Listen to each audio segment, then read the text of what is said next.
Okay. One of the things that I want, this is not going to be part of it, Ann, but one of the things that we're going to talk about your background in HR and franchising, and then why the number 4 on the list was why you're passionate about HR and payroll systems, your dad's story. Let's do those two things together and then get into the ice cream cone scenario. Sure. Okay. Sure. And then the last thing I want to talk about is the impact on American small business and how your role with Paylocity and franchising expands your impact and that kind of thing. Sharing knowledge and information is where we're at in our career path. That kind of topic. Make sense? Yeah. Okay.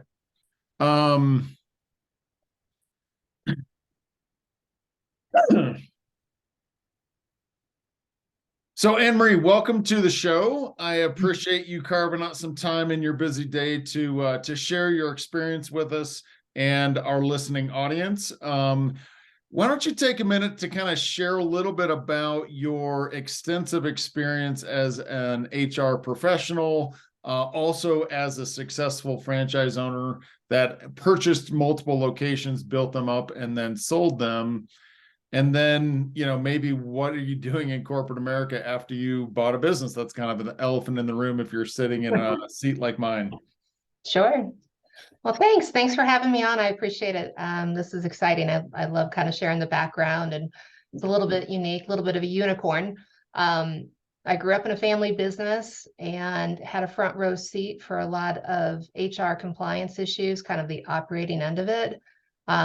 Went to work in the payroll industry for one of the big providers, one of the big national providers. And then as fate would have it, our journey together purchased 2 franchise locations, which was really, really exciting, really expanded my purview. And I just feel like, where we're at today is kind of marrying and merging that background and that experience of what you can do in a franchise and why some of these HR and payroll systems are so important, what they can do. So it's just a kind of a 1, 2, 3 in my background. Excellent. So share with me a little bit of, like, I don't want to seem trivial or pedestrian, but like, how is it that you get excited about payroll systems? I mean, seriously, it's one of the things that I think most business owners don't want to deal with, the details. Why is that? Why have you spent so much of your career in HR compliance and that side of the business? Great question. So when you take a step back for a moment and you think about the one system that is going to touch every single human being in your business, and what drives revenue, right? People. And we see that all over LinkedIn, people are the most important thing. So doesn't it kind of give a little bit more weight to the question? If people are the most important part of any business, and the systems that manage them, human capital management has one of the biggest impacts to achieving the goals that you're after. So I think that's what I get really excited about. I mean, I love success. I love, raising revenue. We all talk about revenue attainment, right? Speed to break even, all this.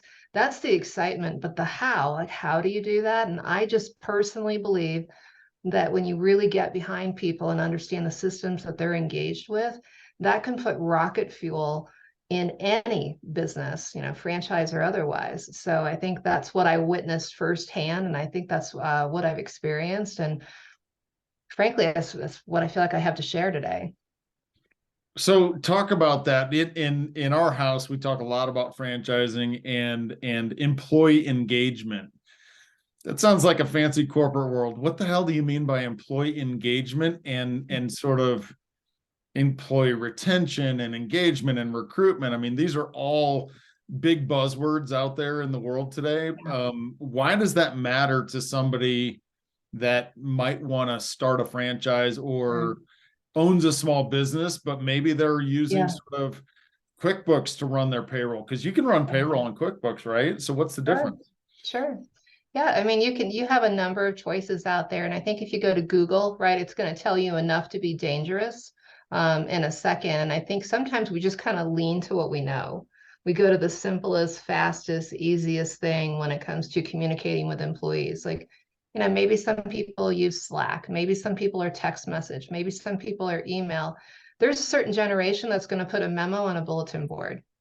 So engagement is just communication with employees. It's kind of like that synergistic exchange. So you have an understanding.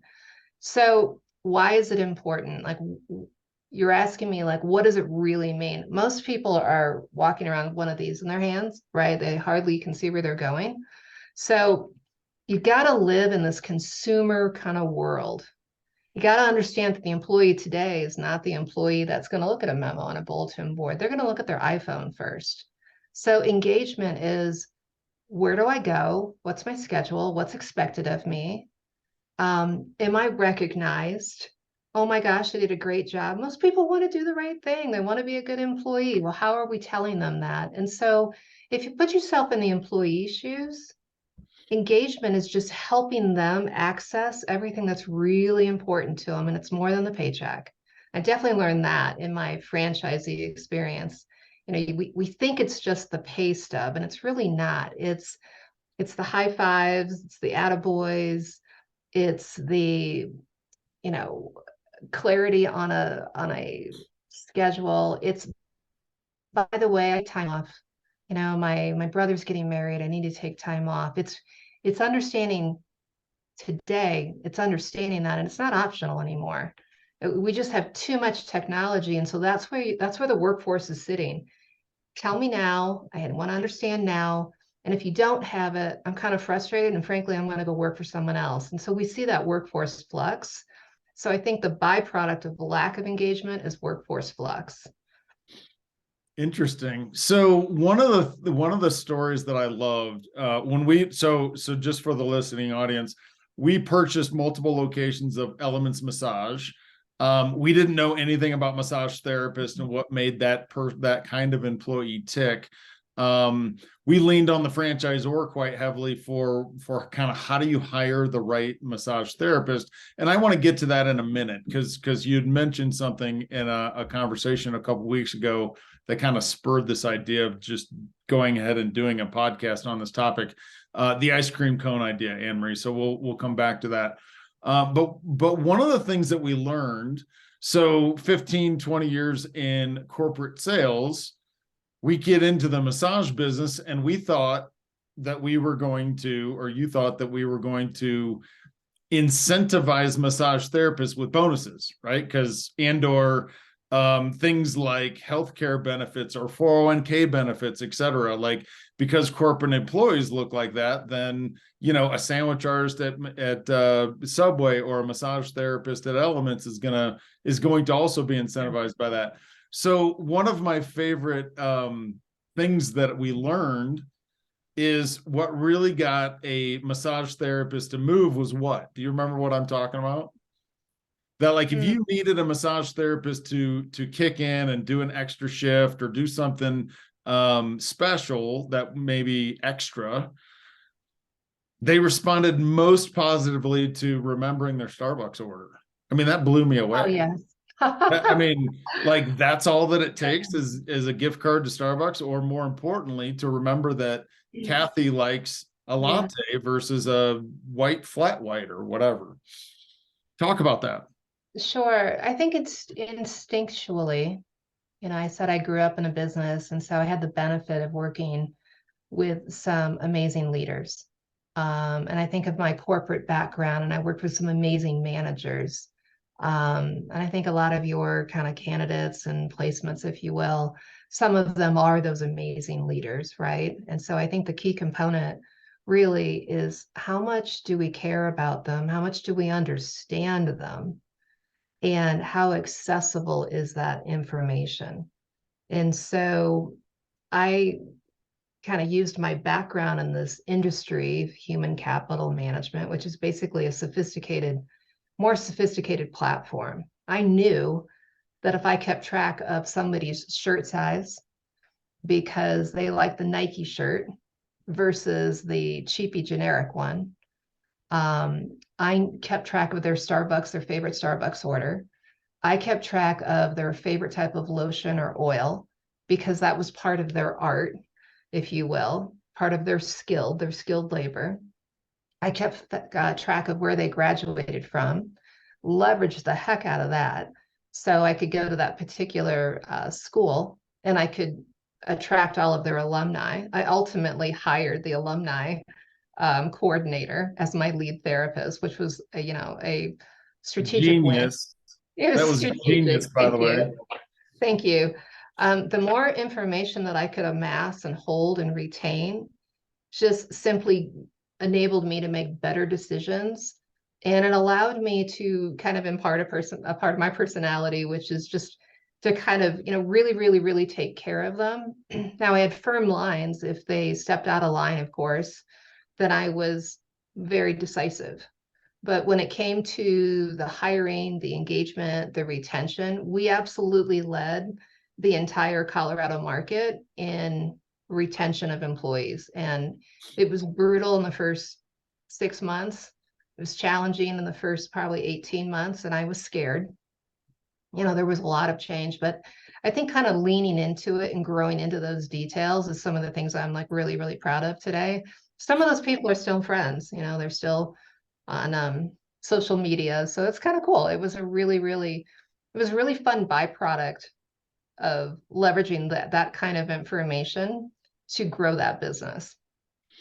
So I get teased in my franchise family, the group, about kind of being the banker and the investor sort of, and that's my style, right? You were very good at running the elements from my perspective by using your intuition, and you kind of gave some different examples on how you intuitively retained employees or attracted employees, et cetera. So what I'm hearing kind of between the lines is, and again, for the audience, you got to remember this is back in 2013, and technology has absolutely turbocharged small business, really kind of leading up to COVID, but through COVID, right? I mean, now Zoom calls are very prevalent, and back in 2017, some people did Zoom calls, right? So as an example. So what I'm hearing, your move from franchise owner, entrepreneur back into corporate America is that the data analytics, David side of the fence, is actually marrying up with the intuitive decision making and Marie side of the fence. Speak to what Paylocity does and the platform that you now are bringing into the franchise space, right? Because you're leading a team in for Paylocity in the franchise space. But why is that important? And how does that benefit the actual franchise owner in running their business? Sure. Well, let me take a step back. You put a lot out there. So let me take a step back. I think when we started on that journey, you're right. I was intuitive, massive, career in sales, a lot of instinctual decisions. However, running a business requires insight, financial insight, metrics, KPIs, performance. And I was weak. I was weak in those areas. And the wonderful thing is I listened to you, and we were part of EO Entrepreneurs Organization, and I participated in accelerators, how to get your business to 1 million, which was really instrumental. And so I had a lot of influence around me that was pushing and stretching me into analytical analysis. And I learned to make those decisions much slower and much more metrics based. So that was a bit of an evolution. I certainly didn't come out of corporate America with those types of skills. And I think regardless, once you're an entrepreneur and you're at the helm, there's nothing like it. And all of whatever your particular weaknesses are, they're gonna be staring at you. And I think getting comfortable with that notion of being uncomfortable is where the excitement is at. And for me personally, your question is metrics, analytics, and KPIs. In this industry for almost 18 years of human capital management, some people call it payroll and HR. Yes, I worked for Paylocity, stepped out of Paylocity and used Paylocity. And I had the I had the ability to see that we had 300% turnover in the first 6 months. That's nothing to brag about. That's a problem. That's a real serious problem. And so That was a lot of work without a lot of productivity, if I remember yeah. back correctly. Now, for the audience, a couple of factors were at play. One, we had to bring those locations up to brand standards, and so we needed to clean house. I may not have known that initially, but because I had the analytics, I knew that I was glaringly weak in the business. As my father said, we just gave it a broken leg, so it's limping along with this massive turnover. And so we had to put a lot of resources and attention into that.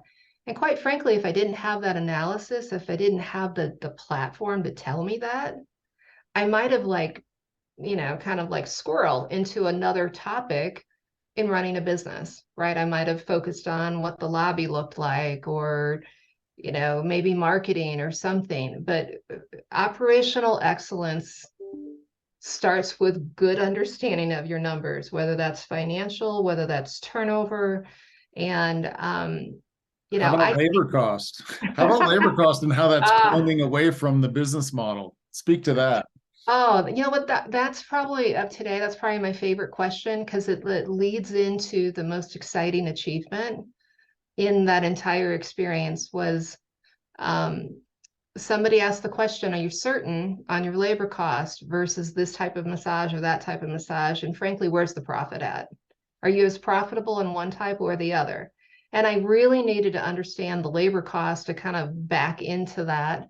And, um, to kind of like toot the Paylocity horn for just a second. Um, there's the ability to date range and then drill into either department or location into labor cost. And once I understood labor costs, I had this epiphany that a particular type of massage was more profitable than any other type. Well, guess what we sold the heck out of, right? Then I leaned into what I knew, which was the sales and the kind of the marketing and the promotional side of it. And we grew 40% in one calendar year. And Wow. we blew the doors off because but I didn't know on the front end of that where the actual real profit was at. And it was kind of like pushing levers in very simple terms. So, I have to laugh because we ran out of everything, right? I had no idea you could run out of lotion, oil, sheets. I mean, you name it, we ran out of it. And so, but it was exciting. It was like taking a car and shifting it into fourth gear and hitting the gas. It was so fun.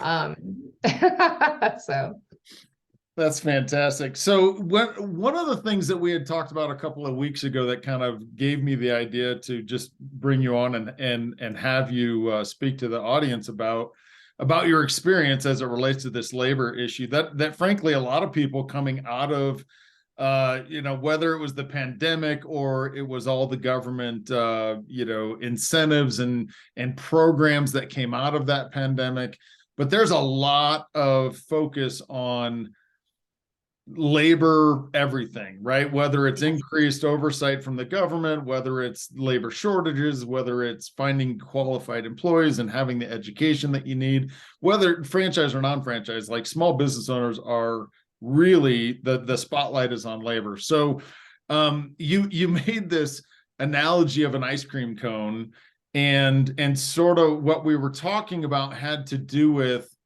what the franchisor is willing to help you with, what they're allowed to help you with, and what they're not going to help you with. And so a lot of misconceptions that my candidates have when I'm talking to them in my consulting practice is the franchisor is going to do everything for me. And so I try to deconstruct that and bring a sense of reality for what that relationship really looks like. sure. But because you're an expert in the HR space, talk about the franchisor's role, what the franchise owner's role, and also maybe some outside vendors that the franchisor is not going to bring to the table that you as the owner should really make sure that you have in your stable or quiver of experts when you become a business owner. Sure. So let me kind of like break that down a little bit. coming from a corporate environment, we have legal, we have compliance, we have HR, and you call someone or you email them or you instant message them or you Teams them, right? It's all wrapped up neatly in one place inside of corporate America. And so when you step out of corporate America, it's essential to understand that the environment today is not the environment that it was even 3 years ago. So HR compliance is extremely more complex today than it was even 3 years ago. Now, a lot of times there's this assumption that I'll just get a payroll company. And it sounds just like that. It's real basic. So if we're talking like an ice cream cone and we're stacking scoops, I have a payroll service and I call that checks and taxes, just for kind of like street terms, basic terms. That is just one aspect of what really has to happen. The second aspect of what has to happen, and you know, perhaps this will resonate with someone, is this whole nature of the quote unquote handbook. What's expected of you? What are you actually what do you need to do to be compliant? That's a much bigger topic today. And so just photocopying somebody else's handbook, like, no, no, no, no, no, no. You really have to understand where there's exposure there, and how you can be held, liable or accountable for what seemingly is kind of silly things. And so I think that, Hold on, drill down into that. sure. Like you're glossing over way too high, even for me. Sure. Why does a business owner need a handbook? And why does having a very well-built handbook versus a photocopied handbook from somebody else, or why doesn't a franchisor give a franchisee the elements handbook? Well, that seems silly. That seems like part of my operational plan. Human resources is labor law. Okay. Human resources is the compliance to labor laws. And whether you have 1, 2, 3, 4, 5, or you have 20, or you have 100, we're beholden to labor laws. You're required to follow them. Now, the franchisor cannot say to you, in most cases, so I won't say across the entire world, but they can't say to you, hey, David, here's your handbook. The reason they can't do that is they can't be held liable for your understanding of labor law. You have to be, as the owner, you're the CEO, you're at the helm, you sign the agreements, you sign the front of the check, right? So because you have liability, just like in payroll and payroll taxes, you have liability in the understanding of I've paid you X amount of wage for these last 2 weeks. These are the parameters of our agreement, and this is what's expected of you. Now, there are certain things that protect your rights as an employee and certain things that protect my rights as an employer. And you really have to kind of like take a moment. I would highly recommend and encourage that everybody take a second to not just gloss over HR. HR is as weighty as the actual payroll check itself. It's as weighty as the tax because there's law in that. And when there's law, nobody else can represent you. Like the franchisor cannot represent you. You are your own entity. Okay, so hold on. The franchisor can't help me as a franchisee because they can't take on that liability. But That's correct. my payroll company is taking on the liability of the checks and the taxes, so my payroll company is going to give me a handbook, right? No, because legally they can't advise you either. And this is probably the biggest misconception and it's frankly in my almost 20 years, right? I'm going to call up the quote unquote payroll company and complain up a storm about why won't you tell me about fill in the blank? Well, when you drift out of taxes, which is where they hold liability, you drift into HR, you're actually responsible. So the payroll company is more tax compliance, and HR compliance in my experience can be a separate entity, a separate provider, a separate vendor, and they put content into your company, such as a handbook, such as guidance, such as consulting. And that's really become very consumable today to the small business owner. This is really critical. If I were talking about that ice cream cone, we have the payroll checks and taxes, and then we have the second layer of HR compliance. And what's really widely misunderstood is that the payroll company will answer all those questions, i.e. frustration. So you need a vendor for HR in some way, shape, or form if this is not your strong suit. Okay, so now you're scaring off anybody that maybe wants to start a business, because nobody likes the government if you're stepping in and screwing with you. So franchisor is not going to help me on HR stuff. My payroll company is not going to help me on HR stuff. Where do I get help on HR stuff? Because I'm not an HR expert. And I really don't want to stay in corporate America, and I want to start a business, and for all kinds of different reasons. Sounds complicated. Is it really complicated, or is it No, not that big a deal? no. I think when you're an entrepreneur, you have to be comfortable in the uncomfortable. You got to be uncomfortable in growth. I mean, I talked about my maybe metrics analysis was a little weak. I mean, okay, I made a couple of mistakes. I certainly learned. From an HR perspective, it's nothing to fear. It's very accessible. So almost every state has got, or every city has got an HR consultant. You can hire them on an ad hoc project. I think I spent about $1,000 to have a handbook legally reviewed and glossed up. And I can tell you that that was like my battle shield. Like when I really needed to protect the business, I learned that it's more than a non-compete. Non-competes aren't really truly like enforceable in our state. But what I learned is that the data was protectable. So I could protect the data. And if they pulled the data, then I could identify that I was going to lose money because our clients were going to be, let's call it, hijacked. Let's And just speak to it. Massage therapists sometimes quit and then think that they're going to take our right, customers with them wherever right, they go, because the right, customers are theirs and the customers are right. actually the Yeah. business owns the customers. And that's what's defendable. I get it. Okay. So having a handbook that says you don't get to take customers, and then having a system of data that says these customers are actually ours, and this is when the customer came Yeah. in the door for the first time based upon the marketing money that I spent to acquire that customer. That's how all of that comes together, which is also why it's important to have multiple systems to point to when you need it.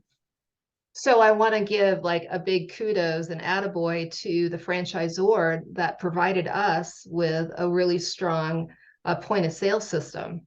So I could leverage all of that data, and I certainly followed all the systems that we were required to use. And then I simply had a stronger kind of like analytical side of my HR role. So I had a handbook that was signed, an agreement that was signed, and I had all of these things kind of working in harmony. So it's just about kind of running the franchise system, like adhering to it and doing it well, and then pushing out in a few areas where I felt that we maybe stubbed our toe. And so losing clients could directly impact the profitability of the business. So Now we're talking. when I identified that, I absolutely protected our client base, and it absolutely drove our revenue up higher. And I think that the workforce that we had respected us because we were very aware, very active business owners. And I shared this, of course, with my fellow franchisees, and we all kind of rose as a major metropolitan area. We all rose in revenue by sharing these kind of best practices. And that was like another, you didn't ask that question, but once I figured that out, I shared with all my fellow franchisees, review your book, make sure you can protect your data. Here's how you run the report in our operating system so we can see what's happening and you can get the indicators. So I think I learned that like just beyond maybe 18 months. Um, So let me expand on that a little bit, because this is the part of franchising that I love the most, right? So I talk to candidates all the time, and why do you want to own a franchise? Why is franchising something that you're interested in? And a lot of times I'll get answers like it's a proven model, there's a track record of success, the franchisor delivers support. My favorite part of being part of a franchise system is the peer-to-peer network, right? The best practice sharing, the hey, I tried this and wasted $3,000, don't do that, right? So that's the most fun. And just to put it in context, and again, this is years ago, but Elements in Denver, when we walked in the door, most franchise units, and I think there was like 9 open locations. They were hovering in the four to $500,000 in revenue is kind of regular, right? By the time we sold our business, that rose to 650 to 7. And then at a recent conference, the national average is over $1 million, right? Yes. So when you talk about the Denver metro area rising, it's like the tide that rises all boats. And that part of franchising is so incredibly fun to be part of, to create, right? So a lot of people look at franchising in this idea that you don't really own your own business and you're working for the franchisor. I've been in this consulting for a long time, so I've heard it all. You are leveraging and riding the tide is really what it looks like and what it feels like when you're an owner and helping everybody win. And that's super, super empowering. So tell me a little bit about your growth as a leader, right? So you walked in the door, and to be clear to the listening audience, we thought we knew a lot. Like Anne Marie had a lot of corporate experience. I felt like I knew a ton about franchising. And then we step into these businesses and we get 300% turnover. And boy, did we feel like we got a learning lesson pretty quickly. So why talk about your journey as an owner? So for reference, we owned these Elements for 4 years. We bought existing studios that needed fixing, got them to brand standards, and then we sold them 4 years later. And it was a successful exit and a good investment, but you talked about that 40% growth. That 40% growth was in the middle, right? That wasn't in the first year and it wasn't in the last year. What was your growth journey as an owner really like? Excellent question, by the way. And I'm sure there's a lot of different types of people that you work with, right? I like to say sometimes that, I'm in a certain category of a sales professional. Historically, I did grow up in a good size business, like well over $10 million business. And I remember when I signed the documents to buy and I was really excited and I knew I wanted to, and I just was craving this entrepreneurial experience. I knew that I wanted to lead. And so I remember my dad telling me, "Oh my God, what did you do?" And he had all this negative bias about franchises in his head. I can't get you out of this, is what he said.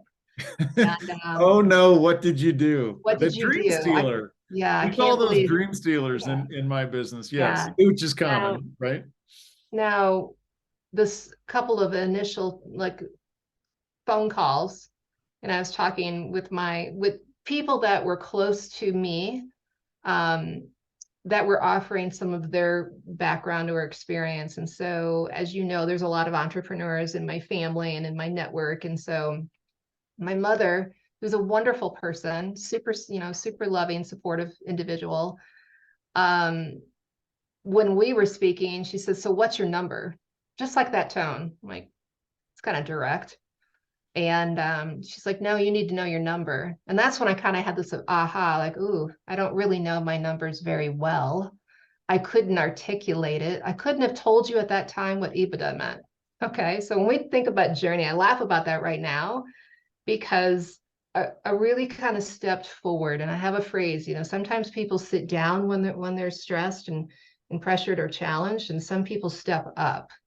If you're the kind of person that steps up into a challenge and you like to win and you're used to winning, or you've had a lot of success or accomplishments, like what I think franchising represents, and I have a really simple term for it, is kind of like business between the bumpers.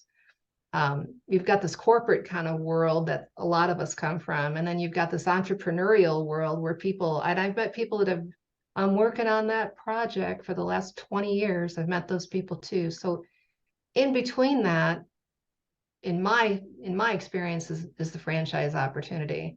And you're right, these are known concepts with known systems.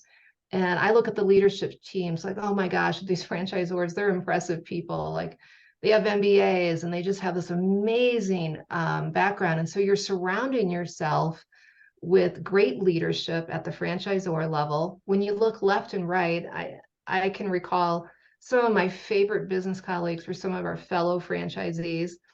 Um, and I just kind of aligned myself with the winners, with the people that were really growing and pushing their education, their background, their professional background. Our paths probably would not have crossed in some cases, and they were just kind and generous. And then I took great pride in, hey, Anne Marie, how is it that you're beating my numbers? Like, seriously? I mean, who doesn't like that, right? Like, I'm going to beat an MBA from Duke, really?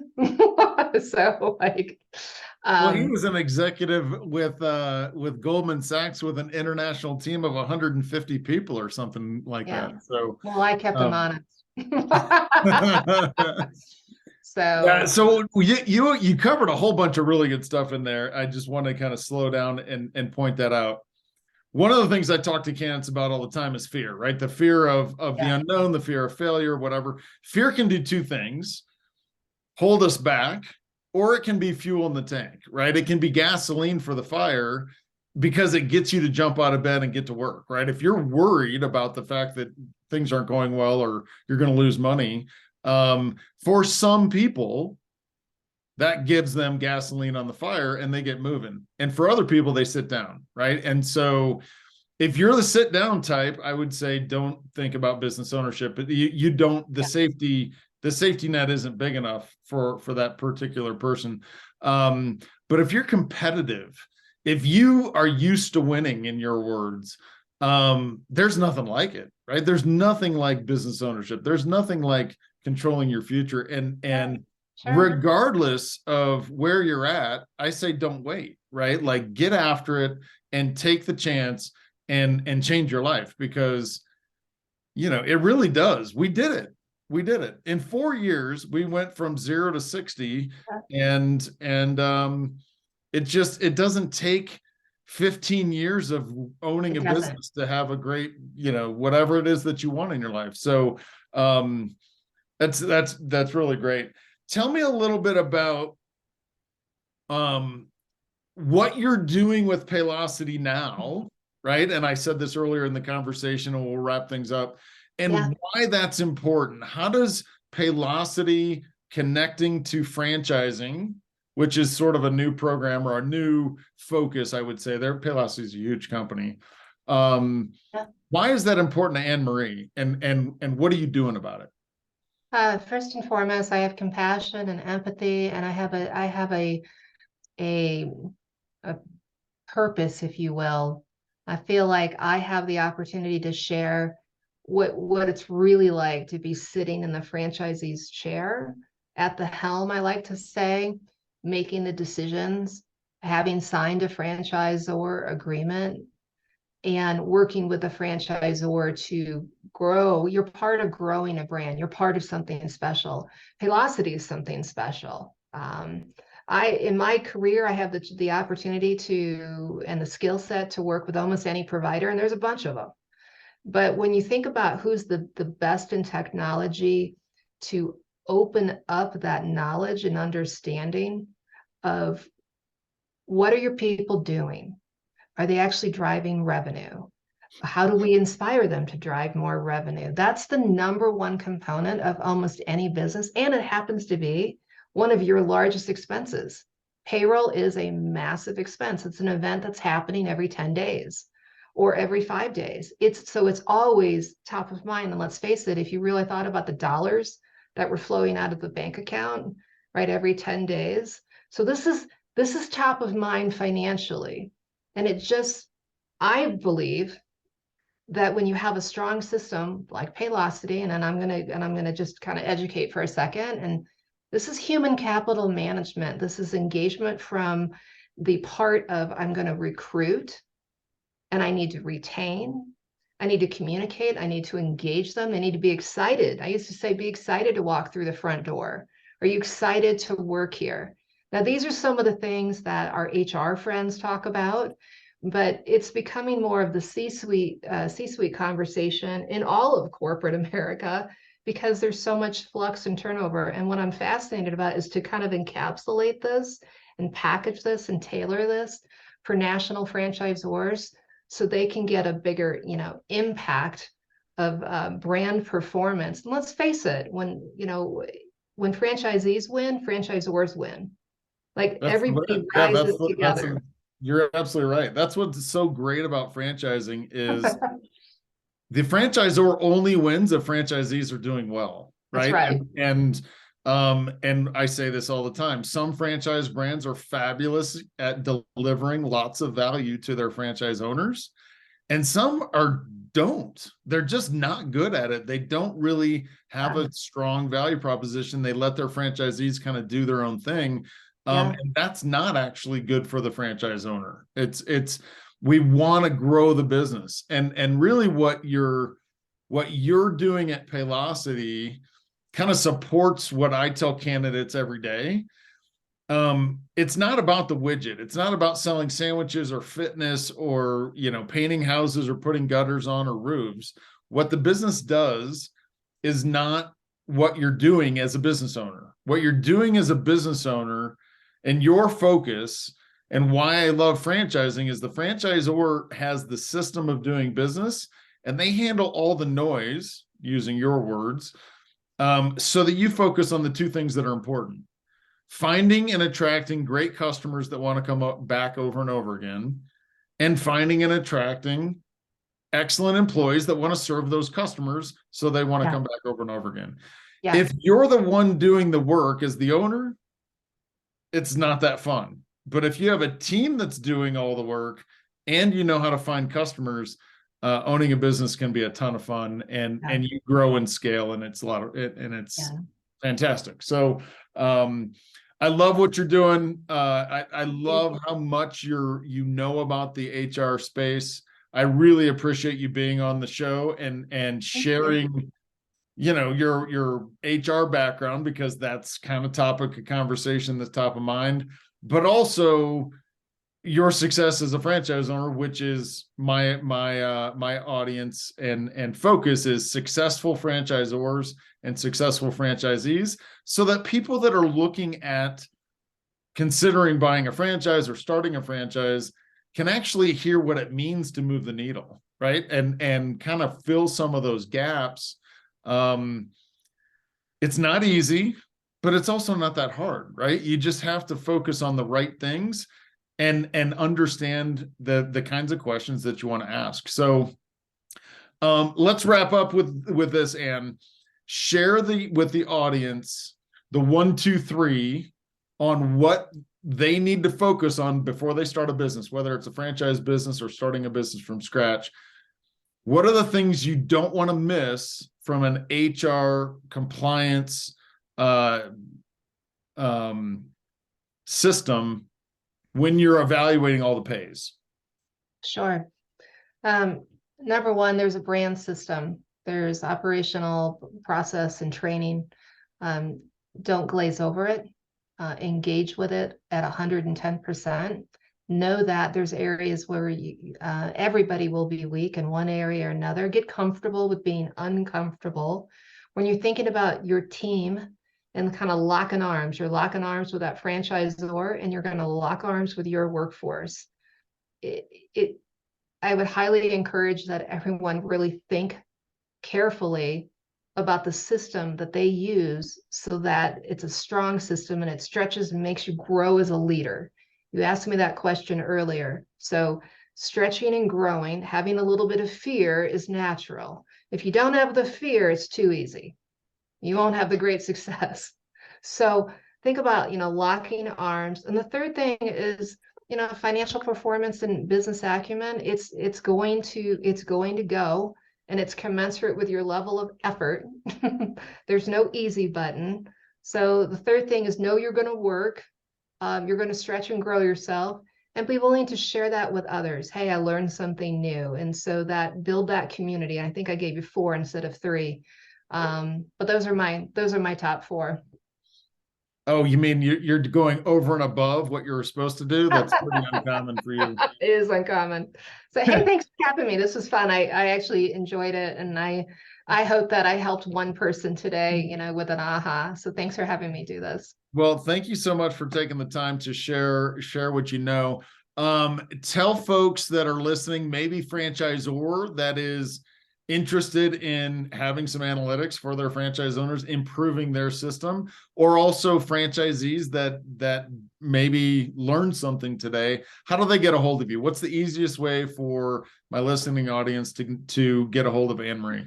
Sure. Well, we're connected on LinkedIn clearly. So aweaver@paylocity.com is my email. And going to paylocity.com, and there's a whole entire section of our website dedicated to franchising, which will give you an overview. But if you'd like the direct connection, it's aweaver@paylocity.com. Fantastic. Thank you so much for sharing your insight, and have a fantastic day. Thanks for having me. You're welcome. Bye.